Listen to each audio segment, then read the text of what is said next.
So, I told you this qualitative discussion on bipolar junction transistor is an objective in this module. Okay. We need to understand how exactly charge transport happens in a bipolar junction transistor and how it leads to terminal currents and how terminal current leads to the different sort of characteristics. Those things we need to understand in this module. Okay.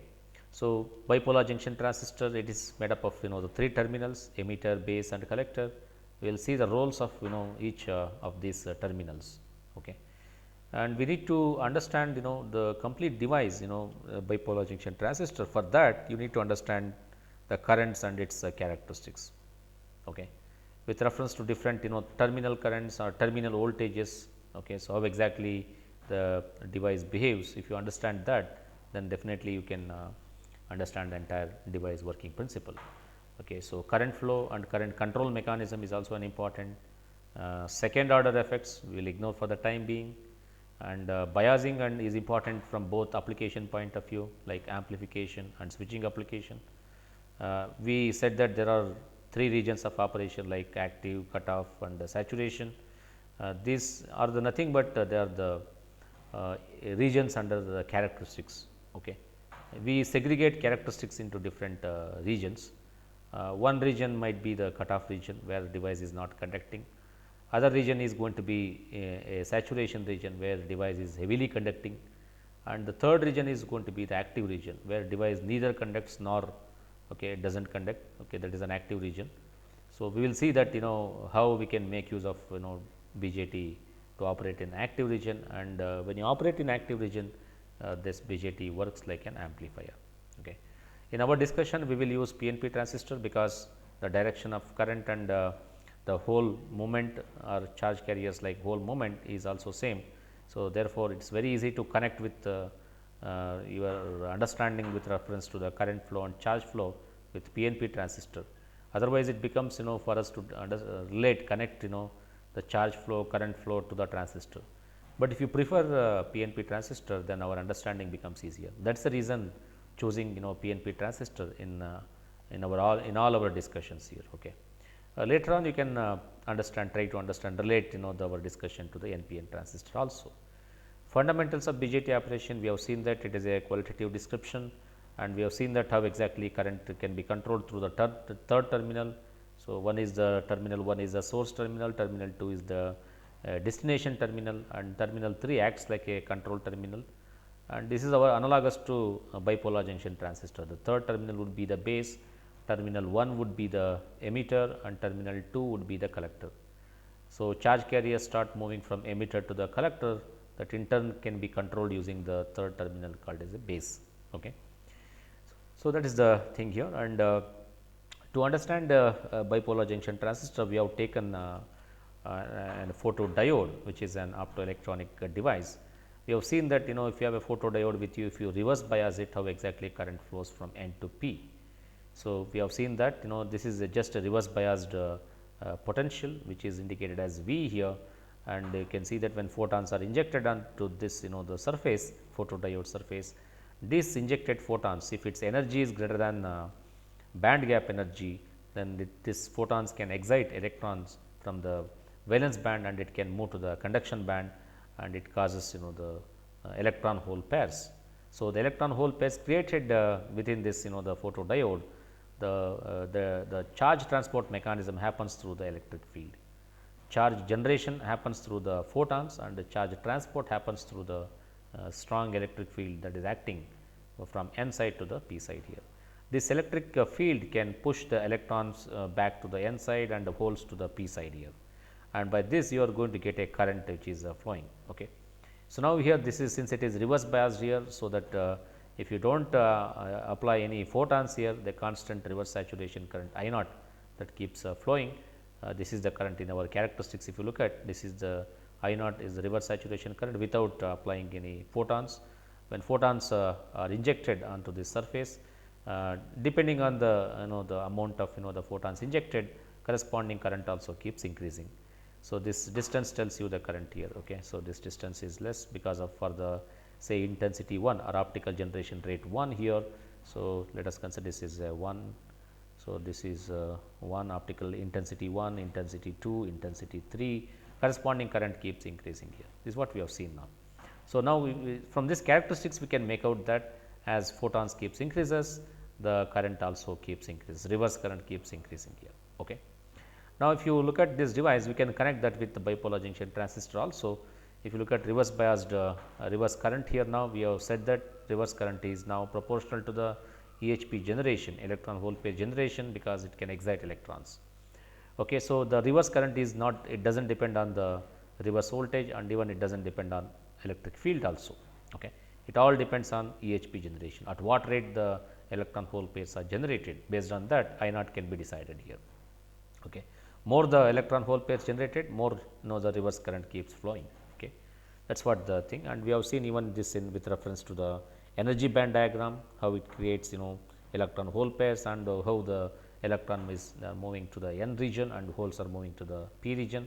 We have seen this in the last class. Okay.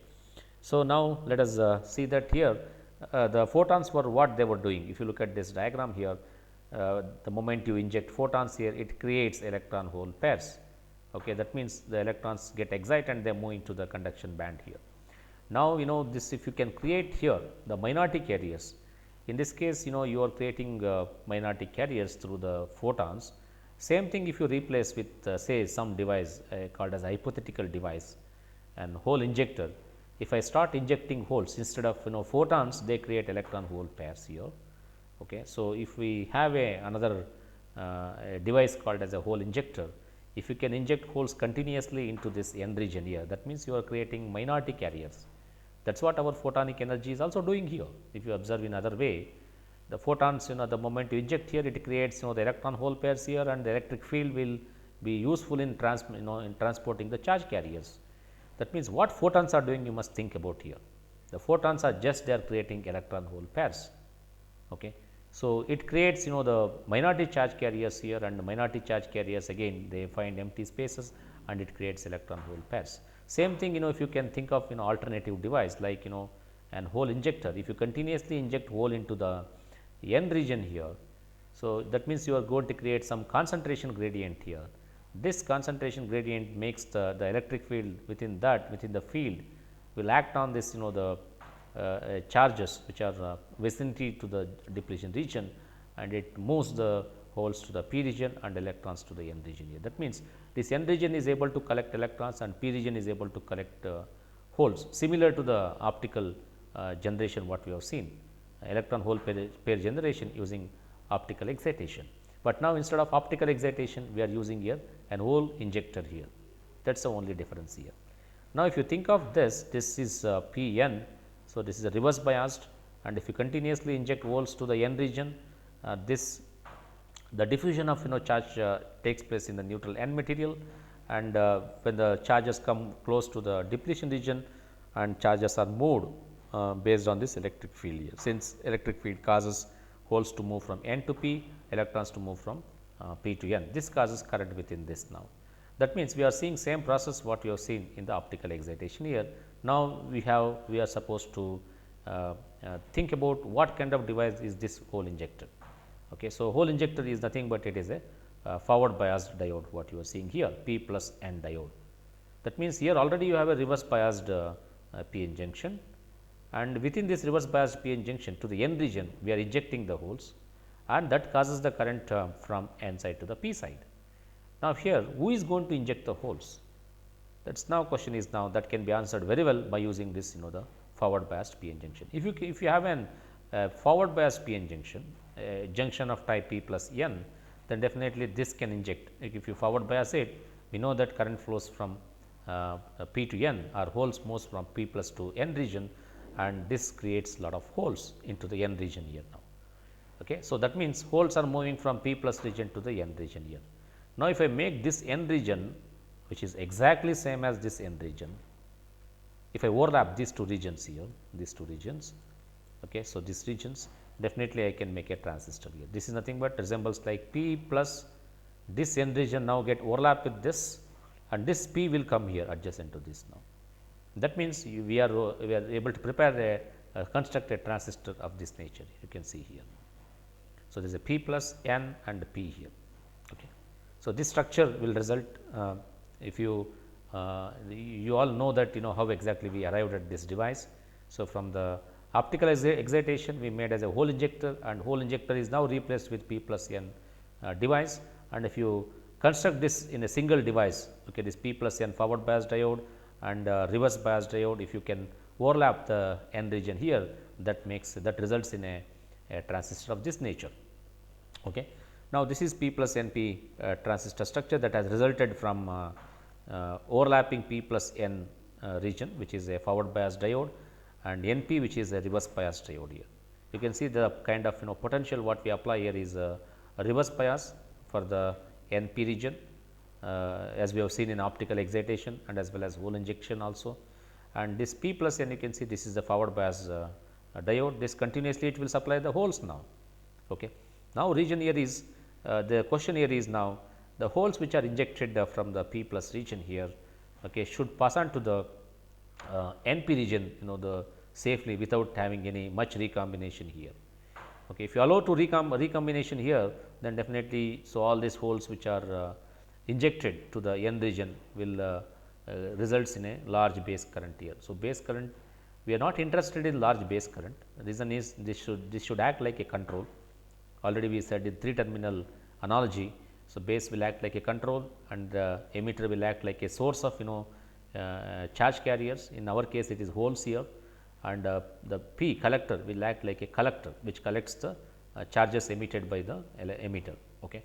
And there in between the hole, the base region here, the base region should act like a control here. Therefore, large amount of base current is not expected here. We expect only small amount of base current here. How do we do that small amount of base current here? We can achieve that by making this base region narrow. So, WB is nothing but it is the length of the base region. If you can make this base region very small, okay, and if you make this LP, if it is very large, LP means it is a diffusion length for holes within the base region. If you make LP as larger compared to the length of the base, then definitely this allows less recombination within the base region, and the charge carriers that are injected into the base from the emitter are completely passed on to the collector here. Okay, that is what we said, holes are injected and holes get collected in the collector region here. Okay. So, with this configuration, injection of holes from P plus N junction into the center N region supplies minority carrier holes to participate in the reverse current here, and continuous current will result in the reverse bias junction here. Okay. We have already defined about emitter junction, the definitions you can go through here. It is a forward bias junction which injects holes into the center N region. Okay, that is called emitter junction. Collector junction, which is reverse bias junction, that collects the holes injected from the emitter. Emitter terminal, it is a P plus region of a PNP transistor which serves as a source of injected holes, that is called emitter terminal. Collector terminal is again the P plus region, P region here, into which the holes are swept by the reverse bias junction. Okay. So, base terminal is nothing but it is the N region, which is a middle region that must be very much narrow for the device to operate here. Okay. I think that is the thing what we have, where we have stopped last class, and we will see that other things where we need to cover up in today's class, okay, as a continued material.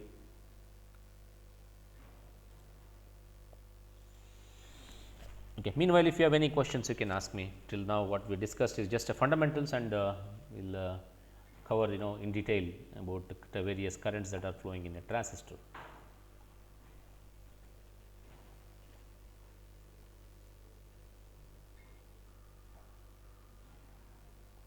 Hope you are everybody is following me. Okay. So, you can see yeah. Okay. So, next we have discussed already about even 3 configurations also. I told you why only 3 configurations. The reason is because the transistor has got 3 terminals. So, 3 terminals results in 3 different configurations. In each of these configurations, we are making one terminal as common between the input and as well as output here. Okay. So, that is the reason here we have common base configuration, common emitter configuration, common collector configuration. Now, let us see what is good PNP transistor. Good PNP transistor is the one which has got 0 base current and all holes injected from the P plus region that get collected into the collector region here. Okay. That means, if any transistor has got less recombination which results in low base current due to the less recombination here, that will be the very good PNP transistor. I told you how to design now a good PNP transistor. That means a transistor must allow less recombination within the base region. I can't say the base current is 0, because there will be some amount of base current which keeps flowing here, but if you can make this base current very small, negligible amount of base current, so then definitely it is going to be a very good PNP transistor here. You might have already known the current here, current levels. This is going to be in milliampere, and is also collector current also going to be in milliampere. This current will be same as the current which is emitted here. The emitted current will be closely equal to this collector current here. Okay. And but this base current is going to be typically in microampere, because it depends on the recombination rate within the base region here. Once you make this base region a narrower, this current coming from this due to the small amount of recombination happening is going to be very, very less, and that is going to be in microampere. Okay. So, the magnitude of currents are you know now, it is emitter current and collector current should be equal. Okay. So, the ultimate objective is to make a good PNP transistor is you must make base region narrower, and also the lifetime of the holes should be long enough. So, that is also another condition. So, when you make lifetime long, there will be no recombination in the base region here. So that is the condition which you need to establish when you design a transistor. So, WB is nothing but length of the neutral N material of the base, that is measured between the depletion regions of the emitter and the collector junction. This is what the WB means, this distance. Okay. Okay. Depletion region, end of depletion region towards P side, and this is also towards another this P side here. So, this distance is called the WB. Okay, that distance is measured as WB.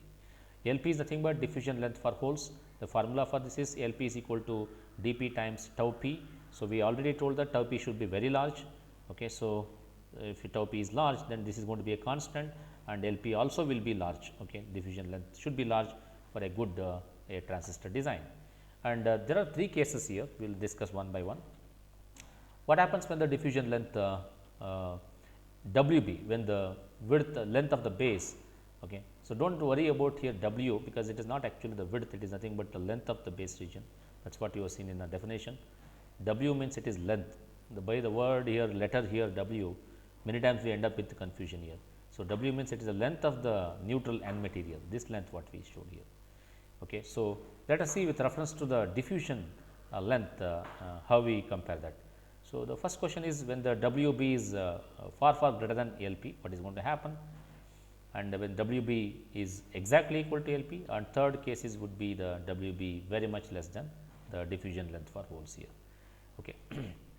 The requirement is for a very good transistor, WB must be very less than LP. That means, length of the depletion region, N region, that must be very much less compared to the diffusion length of the holes. So, with this requirement, what we are achieving, let me talk here, let me discuss here. With this requirement satisfied, an average hole injected at the emitter junction will diffuse to the depletion region of the collector junction without recombination in the phase. This is the first requirement in the transistor design. You must make the base region as narrow as possible. Okay. The second requirement is the current emitter current crossing the emitter junction should be composed almost entirely of holes injected into the base rather than the electron crossing base to the emitter. So, try to understand the second requirement, students. So, second requirement is what we are trying to say is the current IE, emitter current crossing the emitter junction should be composed almost entirely of holes injected into the base rather than electrons crossing from base to the emitter. Look at this diagram. So, that means what we are trying to say is in this the P plus NP transistor, the current, this current what I violated here, the emitter current IE, this must consist of the majority charge carriers injected from the P plus region to the N base region here, and there should not be a current due to the minority carriers here. Okay. So, we know that currents here is electrons are the majority carriers here. Okay. So, since you are forward biasing this, so these carriers now they may start electron may start moving to this region and current may start flowing to this region here. So, this movement of charge carriers should be very much less, that is what we are trying to say here. Okay. So, that is if you look at, if you read the last point here, the electrons crossing the base to emitter. So, this electrons crossing the base to emitter, that should be negligible, that should be very small here, but practically if you look at a transistor, small amount of electrons keep moving from n side to p plus side, and that results in a current also. Okay.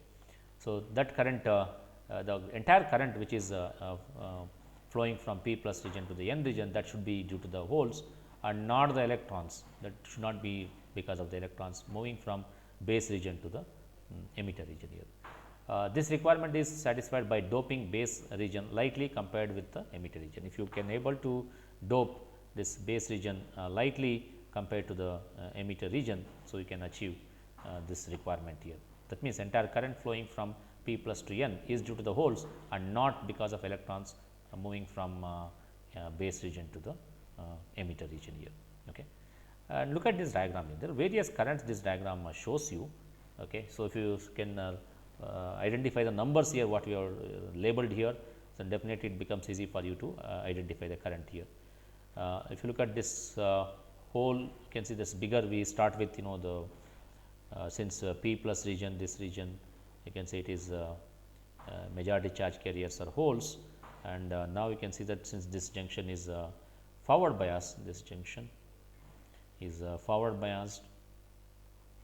Always the requirement is the emitter base junction should be forward biased and collector base junction should be reverse biased here. Now, you see here, so because of this bias conditions that we have established here, the holes from the p plus region, they inject into the this base region, and then depending on the recombination rate here, remaining holes will be collected in the collector region here. Okay. That is why we have shown a big a rectangular box here. Then when it moves to the base region, we can see that some holes will recombine here. Okay, you can see here some amount of holes will recombine here, that causes the base current here. You can see that, and also if you continuously supply the electrons here, this both will be the matched, and less amount of base current it can result here. The difference of that will be resulting in a base current here. But holes, suppose if if 100% of holes are injected here, so maybe 90% of the holes will go to the collector, and remaining 10% of holes coming here, they recombine, because in this region the majority carriers are electron. So, 10% of the holes, because as already we have mentioned that this region is lightly doped for a good PNP transistor. So, 10% of the holes, they recombine with the electron present here, and that results in a base current here. Okay. So, this base terminal will supply continuously the electron to compensate with the holes which are coming here. So, the recombination rate will be balanced here. So, the rest of the holes which are moving from emitter to the base are moving to the collector itself here. So, that this results in a current here. For a good transistor, we expect this to be 0, but practically it is not possible here. Okay. So, this is number 1 indicates it is nothing but it is a recombination, and 2 you can see here the holes which are passing to the collector. This is what the second level of current, which results in a collector current here. Okay. So, that is the current 2, and 3 if you observe here, what may be this current, anybody can guess here. This is current, third current. First we told here, first is nothing but holes which are recombined with the electrons present here, that results in a base current, that is current 1. Second is nothing but holes that are injected from the p plus region are passed on to the collector, that results in a collector current. Okay, this is the second.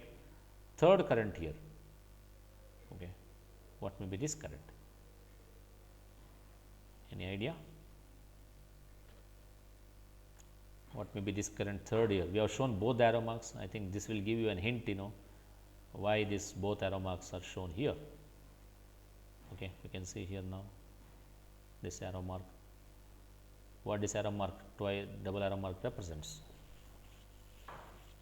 Electron movement. Yeah. It's electron movement, right? So, you can see here this is so electron movement here, these electrons which are present, they are the majority charge carriers, they keep moving this side, right? And when electron keep moving from n region to the p region, because of the diffusion process, concentration gradient, that results in a current also, right?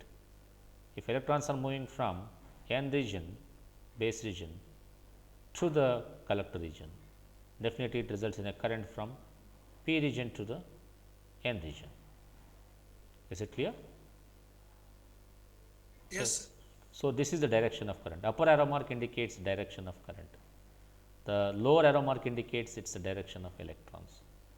So, this shows that electrons are moving from base region to the collector region. Current flows from collector region to the base region here. Do you expect this current to be large?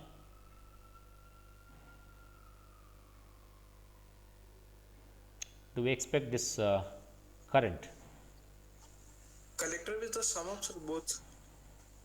collector? Is the sum of the, I mean, E plus B emitter, or sum of the emitter and base. Yeah, of course. I'm asking you, do we need this current? Will it create any problem to this majority carrier current? No, sir. Because its value is so less, as I think. Yes, its value is so less because if you look at the doping level here, very less number of electrons are here, less number of electrons due to the diffusion here can move, okay, from this region to this region. And again, we have not showed here depletion region, right? Even this region here also there is it's a reverse bias, there is a depletion region even here also. This depletion region will make the charge carriers to drift from N region to the P region here. And now the electrons, when they are moving from N region to P region, obviously that results in a current from P region to the N region. This current, what we expect, should be very small, and we will see that what kind of current, how much quantity, what is the quantity of current that is flowing from P region to the N region here. And fourth current, as I already told you, the fourth current is the thing, but it is the current due to the recombination here. Any difference in this? So, holes here which are get recombined with the electrons which are coming here, and any difference in this that creates in a electron movement. Okay, so, that current that results in a base current, of course. Okay, so, base current is the thing, but the when electron when say 10% of holes and say 5% of them can recombine with this, it results in a base current here. Okay. A difference of that results in a base current here. And another current which we should not forget about, there is a fifth component here, current component. What is this fifth component here? It is basically the electron movement from this side to this side. Okay. So, base region to the emitter region.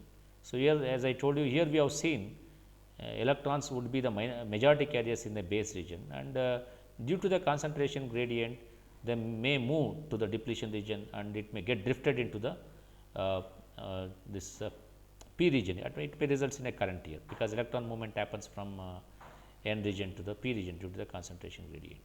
So, same thing may happen even here also. So, electrons, they are the majority carriers here.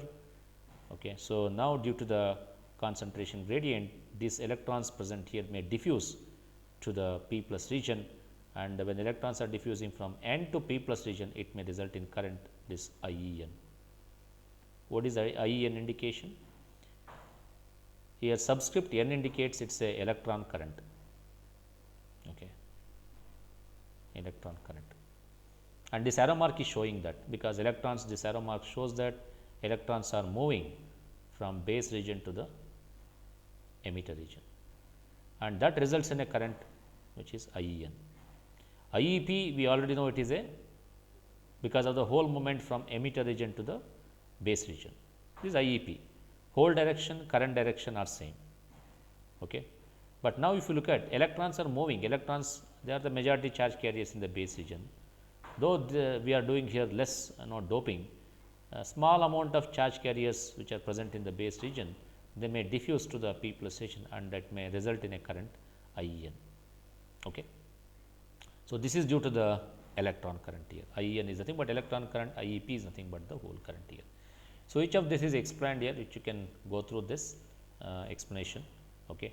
So, the three dominant mechanisms of the base current, if you look at there are three things which you need to understand in the base here. What are those three things? We will see here one by one.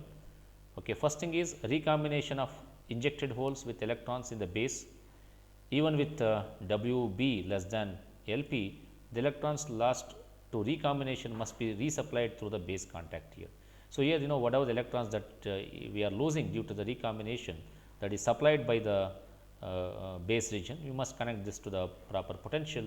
So, the electron continuously will be supplied to the holes that are injected, that are coming from the emitter region here, that allow recombination current here. Okay. That is the holes, the base region must supply the recombination, that is the first condition.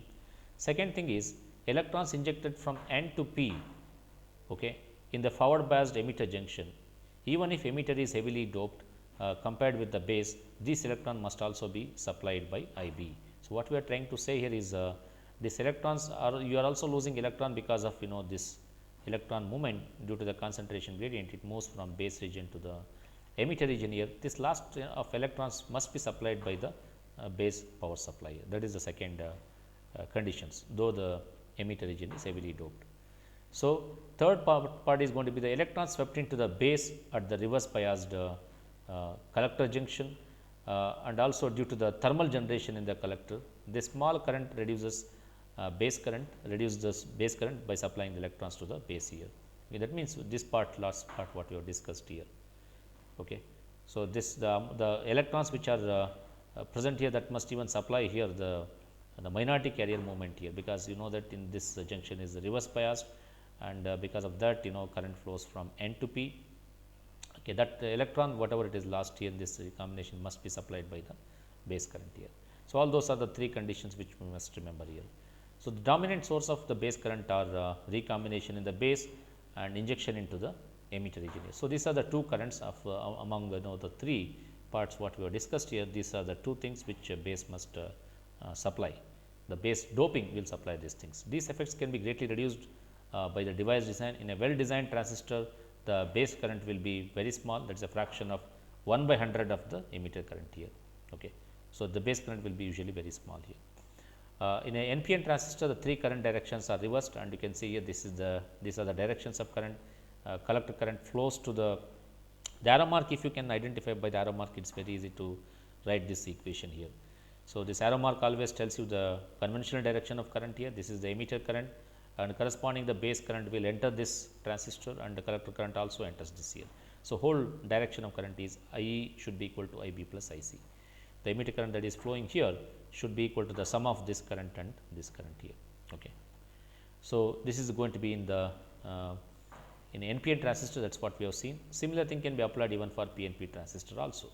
So, PNP transistor, this is going to be the symbolic representation, and for NPN transistor this is the symbolic representation. Arrow mark is outward for the NPN transistor, whereas arrow mark here for the PNP it is inward, and this rule, current direction rule, even it is applicable to PNP transistor. Even in PNP transistor this equation holds good. Okay, whether it is NPN transistor or PNP transistor, this equation is applicable here. Okay. So, we have not written once again here. So, therefore, this even for this also the emitter current supplied should be equal to the collector current here and the base current here. So, this equation even it is valid for PNP transistor, IE is equal to IB plus IC. Okay. And now, you can relate with whatever we discussed for the P plus NP transistor, that can be easily connected to the N plus P N transistor here. Okay. So, with that I think we are able to move to the amplification with BJTs, that we will take up in the next class, because here we have a different notations of currents. So far we understood the basics of current, how they are flowing within the bipolar junction transistor. Now, let us see them as a from DC and AC current perspective, that we will take up in the next class here. With this I will complete the wrap up today's class. Next class we will commence with amplification with BJTs.